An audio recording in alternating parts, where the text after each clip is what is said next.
This is Words at War.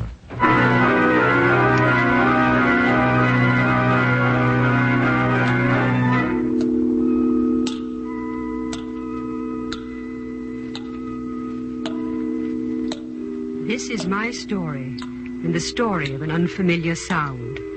It is the story of many people, some great and some insignificant, as the world measures people, only a few of whom can be presented here.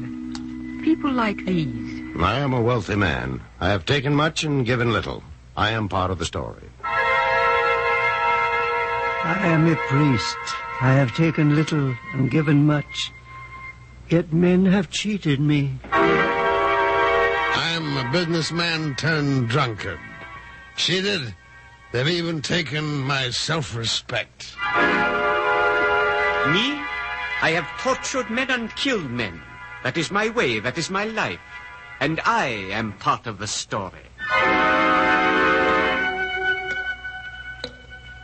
Those are the people. This is the sound. Strange to your ears, the sound of tears dropping into a cup. But why? You find no strangeness in the song of a bird in a metal cage. Both are unnatural, true, but both are the doings of men. And for the sake of his eternal greed and his eternal vanity, man has eternally done unnatural things. I am the weeping wood, and I have made men kill. I've made men torture and be tortured, and I have brought joy to the heart of a child. Men travel on wheels swiftly and silently because of me. I speak with the voice of a woman because for me men have lied and cheated and worked and fought. Because of my tears, men have suffered and become poor, and men have prospered and become rich. Not a strange set of circumstances when you know me. For my tears are the source of a substance men call rubber.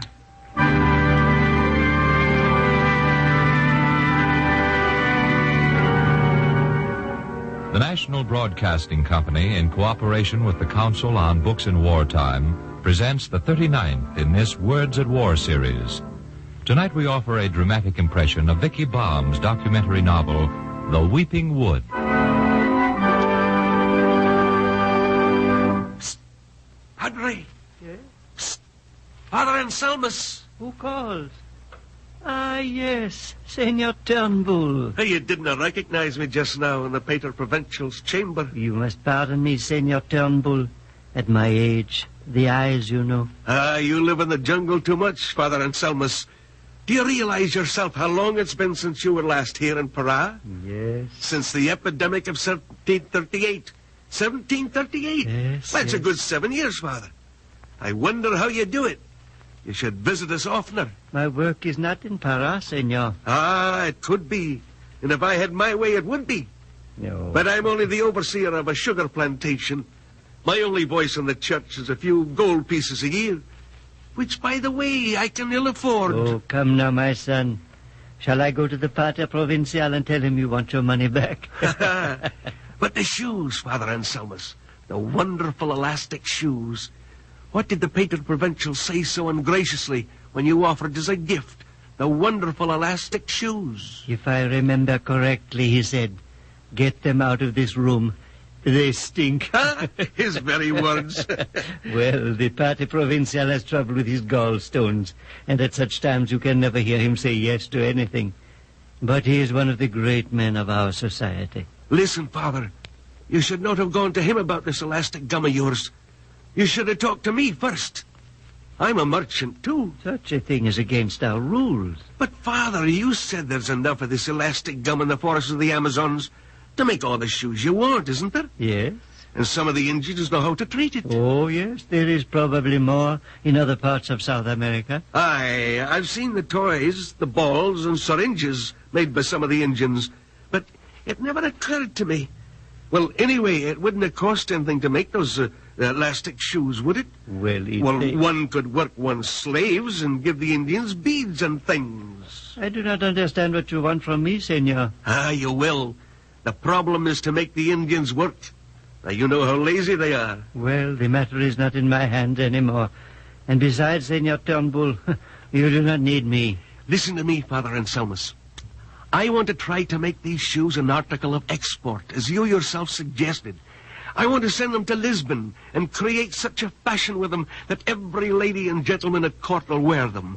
I want your Indians to make me a magnificent pair of shoes for the Queen, gilt and ornate, and I'll send them to Lisbon, where I have good friends. Until now, my son, I did not realize you had been drinking. But how clearly the thoughts come, Father. Listen, these shoes stretch. We can make them tight as a skin. Every lady will want to wear them because they'll make their foot seem small. No, my gum elastic is for science, not for vanity. But we can make riding boots of this gum, and men will take them off without swearing. And that should please you, Father. Huh? And God in heaven, too. And in Scotland, mercy, in Scotland, where it rains 364 days a year, we can make these shoes so common that the Scotsmen won't understand how they ever lived without them. I think I shall take my leave now. No, you can't. I cannot see that you need me for your transactions. If you think you can earn money with this gum for yourself or for the crown, why don't you do so? All you have to do is to train your own Indians. And now I will go. Wait. Now at least let me buy those elastic shoes. Of course, they're rather hideous, and they're not worth very much, as you very well know. The shoes are not for sale, my son. Father, I must have them. You don't understand. Oh, yes, I understand. But they are not for sale. You shall have them as a gift. Foolish man.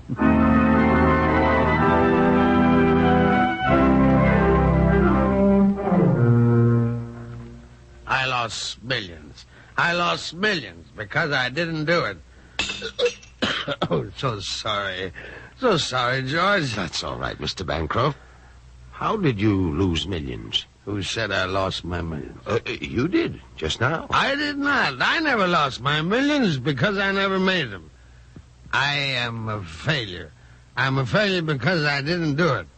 Didn't do what? Listen to this. Just published yesterday. It says, June the 15th, 1844, to all whom it may concern, be it known that I, Charles Goodyear, have invented certain new and useful improvements in the manner of preparing fabrics of cowshaw or gum elastic or India rubber, and I do hereby declare that the following is a full and exact description thereof. Well, what does it mean, Mr. Bancroft? He's taken out a patent. That's what it means. And then he goes on to say how he did it. Did what? No, you don't understand. I put a lot of money in rubber back in 1836 and 37 because everybody said how wonderful. Everybody said, we'll be waterproof. We'll have rubber shoes and rubber boots and rubber pants and rubber coats and rubber hats. Yeah. And the summer came, and the fishermen had to peel themselves out of their rubber pants, and the ladies had to scrape the sticky rubbers off their shoes. Hey, what'd you do with my rubbers? I hadn't seen your rubbers, Mr. Bancroft. Oh, yes. No, they were right here. And you have to find them because they're the new kind. Charlie Goodyear gave me those rubbers right after he found out that you could fix rubber so it wouldn't stick. Cost me millions. You ever realize that? Millions. I'm very sorry, sir. No, don't be sorry. Give me another glass of old Medford. Don't you think it's about time you were getting home to your wife, Mr. Bancroft? My wife? Huh. You know, she hates me. No, of course she don't. But she does. They talk about a gold rush. Don't tell me about a gold rush. There's a rubber rush on right now, and I could have been in it.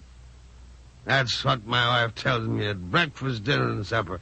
Why didn't you loan Goodyear the money? Why didn't you? Well, it's enough to make any man drink more than is good for his body and the soul. Closing time, sir. Closing time? Well, I want my rubbers and another drink. And then I'll have to go to the Bible meeting. No more, Mr. Bancroft. Bar is closed.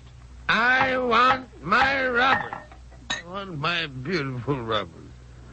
Charlie Goodyear gave them rubbers to me, and I will not be the victim of a thief, George. Any trouble here, George? Oh, good evening, Constable. I didn't see you come in. Mr. Bancroft here is... Yes, I know Hezekiah Bancroft too well. I'm on my way to the Bible meeting. You're on your way to the station house with me.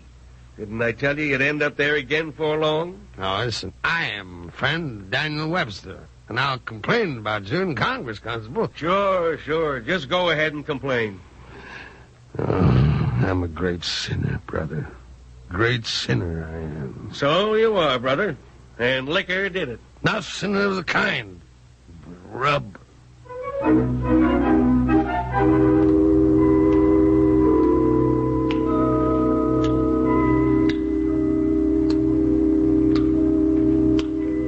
Men have been made by rubber, cheated by rubber, and ruined by rubber. As with gold and precious stones and oil, wars have been fought for rubber. To those who wanted rubber, men have sold themselves into slavery, sold themselves for a few coins. 5, 10, 15, 20, 25, 30 mil rays. There you are, Ambrosio. Oh, thank you, Signor, thank you. No need for thanks. You are just very lucky. Go now, have a good time. In a few days you will go up the river with the others. But do I have anything to sign? My name on some paper for all this money? No, Ambrosio. You are a man of honor. So am I. Written words are not needed between men of honor. Are they?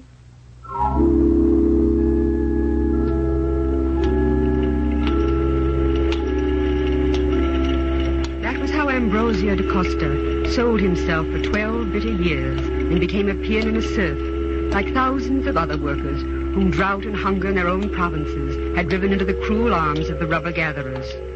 Yes, men have faced slavery for my sake, and death, and they have risked their lives for the tears of the weeping wood. Ambrosio?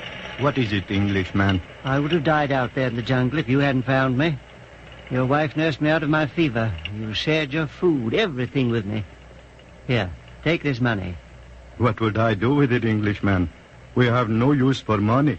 On the Amazon, you cannot pay with money, and you cannot buy anything with money. No, Senor. The only currency on the Amazon is these. Rubber. And of it there is never enough. How long have you been in this jungle, Ambrosio? Oh, 12 years. Because always the rubber we gather is never quite enough to pay for the food and the things we need. But someday, who knows? Ambrosio, you gave me back my life. I can do no less than the same for you. And I will do it if you'll go with me. You and your family. Go with you? I do not understand. Well, let me tell you who I am and why I'm here in Brazil. My name is Henry Wickham. I'm, I don't know the word in Portuguese, a botanist. A man who knows about plants and things. And I represent the Crown of England. Now, I've come here to Brazil to take rubber seeds back to my country. Ambrosio, in a few days, a steamer will wait for me and the rubber seeds at the mouth of the river. I've chartered this boat, and there'll be room for you and your family if you want to go. If I want to go? What for do people want rubber seeds in your country, Englishman? To plant them, of course. Oh, plant them. Who ever heard of planting rubber seeds?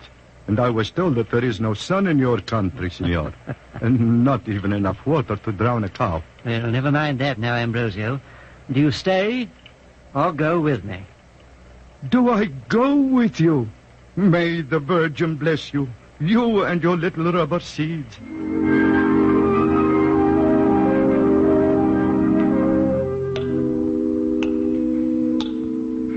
This is my story, for I am the weeping wood. My tears are not for the dead millionaires of the Industrial Valley in Akron, Ohio. Not for Father Anselmus, who was cheated. Nor for Turnbull, the greedy Scotsman. Nor for Hezekiah Bancroft, the drunkard. Nor for Ambrosio da Costa, the self-made slave. Nor for Henry Wickham, the fortune hunter. It is 1915. In the big cities of the world, the automobile has arrived. Gentlemen in goggles and ladies in dusters with chic veils tied under their chins are driving them at a great speed, sometimes even more than 10 miles an hour. Rubber is king, and there's a stampede, for the weeping wood weeps gold. But my tears are for an Indian dying alone in a jungle in Peru. And he is only one of many thousands killed in the madness of the rubber rush. Not yet quite dead, he hopes he will die quickly. He's in much pain. Sirete, Sirete, I have pains. Much pain. This morning they came. They tied him to a tree, wrapped kerosene-soaked rags around his legs, and made a fire of dry leaves under his feet, burning them into charred black stumps. And while he was burning, they beat him with the butts of their Winchesters in a manner which is not to be described. And so he dies. And as he dies, he thinks. When I am dead and the pains are gone, I shall travel to the happy forests and hunt with my father again, as I did when a child. I was a man, and I had a wife, and we were fat and lazy and happy in the forest. And the white men, the Blancos, came. They came to visit every house in our part of the forest. They gave us wonderful big knives and small knives, and they gave us big mirrors in which we can see ourselves as in deep black water. And they gave beautiful beads to our wives. The Blancos bring us a friendly message from their great master, who owns the forests. He owns the rivers also. He invites my nation to visit him at a place called La Chorrera. There he will give us more presents, and he will make a great feast for us. He will give us guns, and we shall be his guests and his children. The great master's only request is that we should bring him rubber, much rubber. We are happy to do this little thing for the great master. And soon we are on the trail with our families. We are going now to La Chorrera.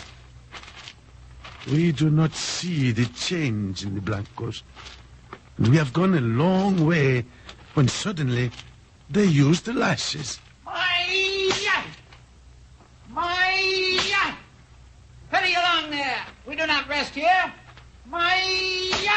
You, hurry along. Amigo Blanco. What do you want? There is one back there who fought this. He is old. He cannot travel so fast with his load. An old one, eh? Which one? That one there? That is the one, senor. I will go and help him. No, wait. Now go and pick up the rubber he has dropped and carry it, in addition to your own. All of you, keep moving. Hurry along.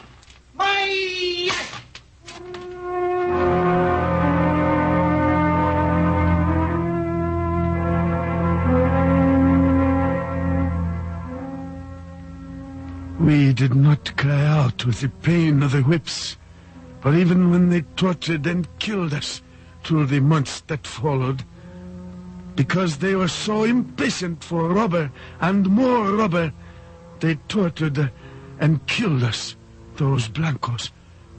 I will not tell you what became of my wife and my sister. Oh, there is no time, for I am dying. And the flies and the vultures, they too are impatient.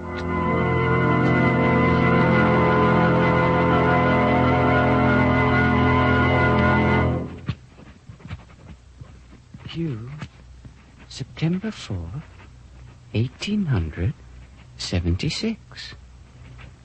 My dear mother, happy the day you sent me to become one of the king's gardeners at Kew.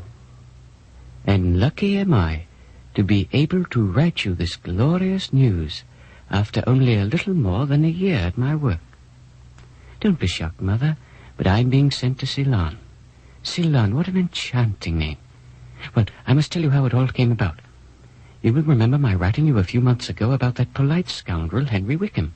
It was he who brought the rubber seeds here from Brazil. 70,000 of them, a whole boatload.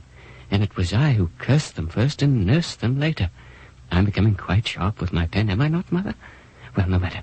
It seems that this Henry Wickham, whom I still detest heartily, has been more than generous in praise of my work to the chief of all the king's gardeners, Dr. Hooker. And so, old Whiskers, as we call him, has settled on me to take the delicate young rubber plants down to Ceylon. Mother, there's a great plan afoot of which I can say little now. But before long it may be that the world will not depend any longer on the wild, uncultivated rubber of Brazil.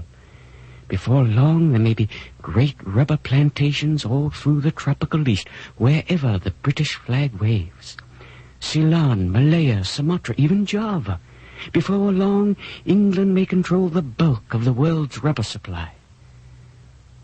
Well, Mother, I shall write in a few days, just as soon as I know my sailing date. Until then, a kiss from your excited son, Daniel Chalmers.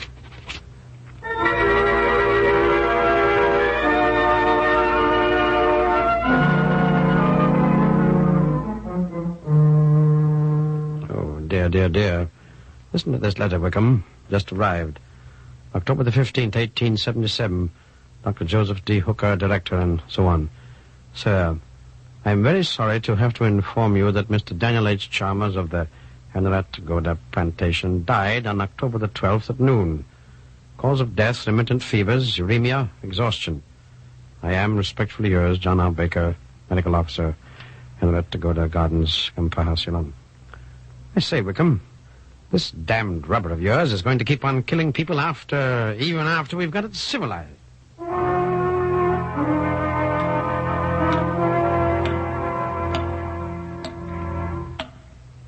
Japan, 1941. Japan, 1941. That's all. No need here for screaming shells or diving airplanes or the ugly rattle of machine gun fire or the cries of dying men. You can hear them in your hearts. Southwestward from Japan are gold and tin and oil and rubber. Japan came, Japan saw, Japan conquered. Yes, the orderly forests of the Weeping Wood, with tears controlled by those who cared for them, still stand, though most of those who spent their lives in the rubber plantations of Malaya and Java and Sumatra and the Philippines do not. By screaming shell, by rifle and machine gun fire, by torture and prison camp atrocity, many were killed. One who escaped was a Dutchman, a Hollander named Piet Gutschens. Piet Gutschens. Ken and Margaret, do not ask me, please. This is not the setting to tell that story. For I cannot bring into a handsome New York apartment the horrible things that happened back there. There was death and destruction, but I did not destroy my trees before they came. But you should have. That was the order, to destroy them. But I could not do that. No. For when it is over, I'm going back to Sumatra. And you are coming with me, Ken. Oh, no, he's not, Pete. Not my husband. Oh, I meant that you should come also, Margaret. No, we won't go back, Pete. We've both got our work cut out for us here. I've got a great many plans, and Margaret's going on with her work in Butanex. Butanex? Oh, it's got a dozen names, you know. Butadiene, Buna, Ameripol, Chemigum. It's synthetic rubber, Pete, that's all. You believe in this artificial rubber, Margaret? Believe in it? We're doing it, darling. We're going to have a different kind of rubber for every purpose. To me, it is an unnatural thing, this synthetic rubber. Man should not try to duplicate a thing which is made by God. Oh, Pete, if God didn't want us to do it, we never would have got anywhere. Oh, and you, Ken, are you for this thing? Not on your life. I've got other ideas. You are rivals, man and wife? Why not? We're both looking for the same thing, Pete. We're in the midst of a war, and we haven't got any rubber because Japan walked in and took it, or most of it. Because you couldn't destroy it. Margaret. If rubber didn't cause this war, it could be the cause of another one. Margaret, with her experiments in synthetics, is one of those trying to find enough rubber to supply the whole world. And you can? How about a drink, Pete? Thank you. All right, you, Margaret? Yes, dear. Oh. You know, I've been wondering... Huh? I've been wondering if... Thank you. Working on a rubber plantation was worth everything we went through together in the old days. Here you are. Oh, thanks. Oh, no, definitely not. Oh, to you, my friends. Thanks, Pete. And, what have you decided to do now? Now? Work on a rubber plantation. I knew it. I knew it the moment I received your cable from Brazil. What the devil is Ken Morton doing in Brazil, I asked myself. He is in rubber again, up to his ears. As surely as my name is Pete Gurchins, I thought. And correctly. But there are no plantations in Brazil, are there? Only experimental ones, but there will be. Well, what brings this change? Our government and their government are working on it together. It's a great project. Rubber from Brazil?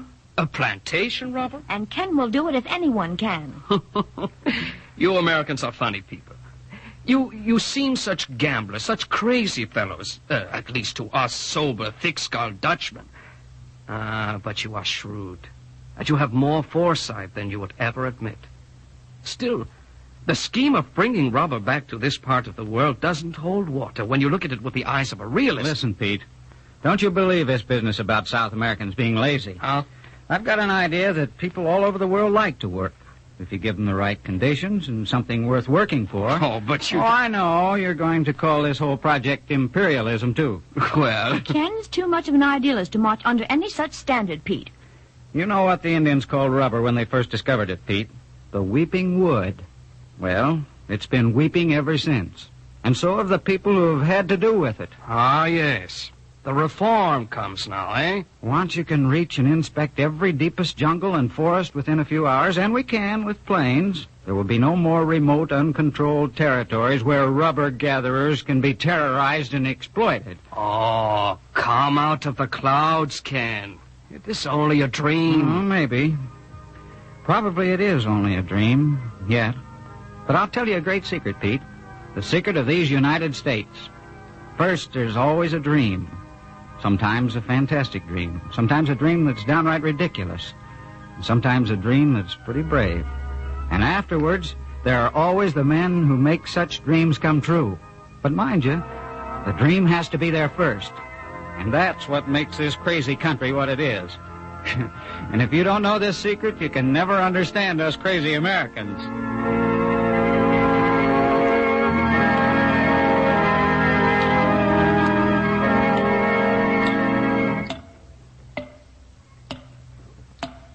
I am the weeping wood, and this was my story, without an ending. Perhaps the ending lies within men's dreams. For the truth is this, that the finer dreams of man are the true will of God.